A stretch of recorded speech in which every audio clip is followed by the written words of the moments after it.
Agora, nós vamos falar do primeiro traço de caráter, que é o traço esquizoide. Quando que esse traço se forma? Desde a gestação até com um mesinho depois dele nascer. E a gente tá falando assim no diminutivo, né? Porque é um neném. Então, desde que a mãe começou ali, né, gestar essa vida, já começa o processo de mielinização da parte do cérebro. Como que funciona? Funciona assim.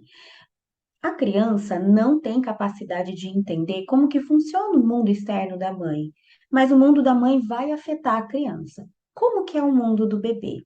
O mundo do bebê é o útero. E o útero foi projetado, foi criado para poder acomodar bem essa vida. Então, ele é quentinho, né? Tem bastante irrigação de sangue ali e toda a condição para que essa vida fique confortável, fique à vontade. Então, é quentinho, ele é molinho, é gostoso para o bebê ficar lá. Mas o que que acontece? Tudo, vamos primeiro para isso. Tudo que a criança conhece é esse ambiente. Então, tá tudo ali. Ele não tem ainda aquela percepção de mãe, de mundo. Eu só conheço isso aqui. E aí, o que que acontece? No mundo externo, no mundo da mãe, tá acontecendo muitas coisas. E às vezes essa mãe, ela tá com algum problema. Às vezes está com problema no casamento, está com problema financeiro. Às vezes ela tem preocupações normais que passam na cabeça de uma mãe. Quando a mãe tá ali, na espera de nascer um bebê, né? Tá ali gestando. Coisas que podem passar na cabeça dela é como que eu vou criar? Educação, puxa, é uma responsabilidade. Preciso resolver tal coisa, preciso agilizar o quarto, preciso comprar o enxoval. Pense em muitas coisas. E às vezes bate, conversando com algumas mães, elas falam que às vezes bate uma insegurança, né? Até fazer ultrassom para ver se o bebê está bem formado, para ver todas as coisas que são preocupações normais da cabeça de uma mulher que está gestante. O bebê não tem capacidade de entender isso. E o que que acontece? Quando o bebê ali, por uns espasmos, ele bate e mexe, a mãe lembra, tô grávida, talvez essas preocupações, talvez uma depressão, talvez uma ansiedade, talvez um monte de talvez acontece com aquela mulher, ela lembra, ai, tô grávida. E o estado emocional dessa mãe muda. Quando o estado emocional dessa mãe muda, o corpo para de mandar tanto sangue ali para o útero. E o que que acontece com o mundo daquele bebê? Ele já não é quente, ele já fica frio, o útero já fica mais duro. Então, o mundo dessa criança mudou. E o que que acontece? Lembra que eu falei que o traço de caracteres, ele é o quê? Um mecanismo de sobrevivência. Então, ele está ali para nos proteger. O que que essa criança vai dando conta de entender do jeitinho dela ali na gestação? É como se ela pensasse assim: ai, eu mexo, eu incomodo esse útero, eu incomodo o meu mundo, eu não posso existir, porque toda vez que eu mexo, eu existo. E se eu existo, eu incomodo.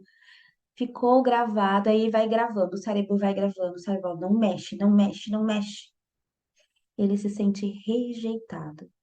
Essa é a sensação e é a dor principal do traço de caracteres esquizoide. É ali que é formado esse traço de caracteres, tendo a dor principal, a rejeição. E aí, o que que acontece? Ele bola ali um mundo paralelo, ele tem um plano, no- um mecanismo de sobrevivência. Para sobreviver, para eu não sentir essa dor de novo, vou me mexer o mínimo possível.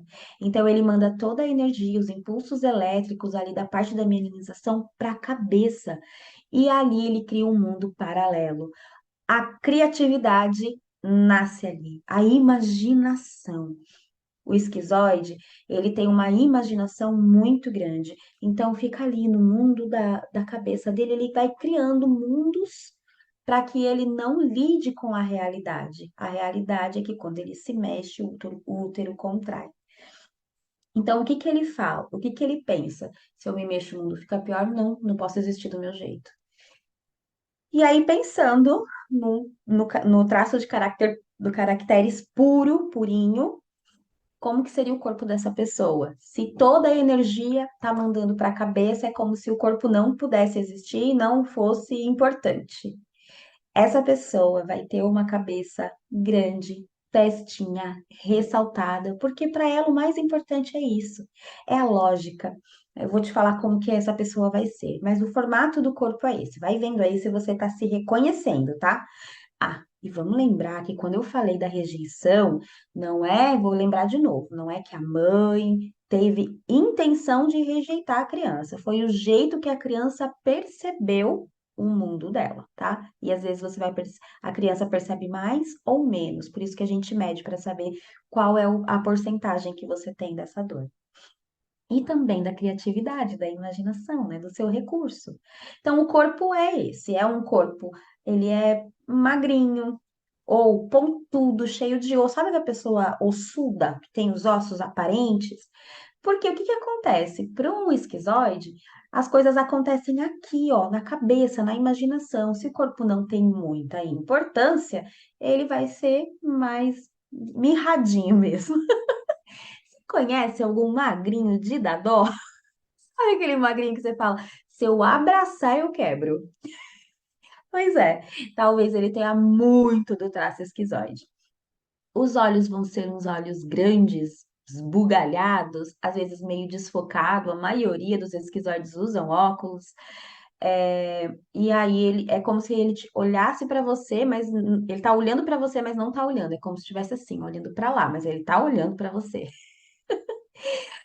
Vai ser também ali bastante osso aparente mesmo, sabe? É um corpo meio desconjuntado, meio desmontado.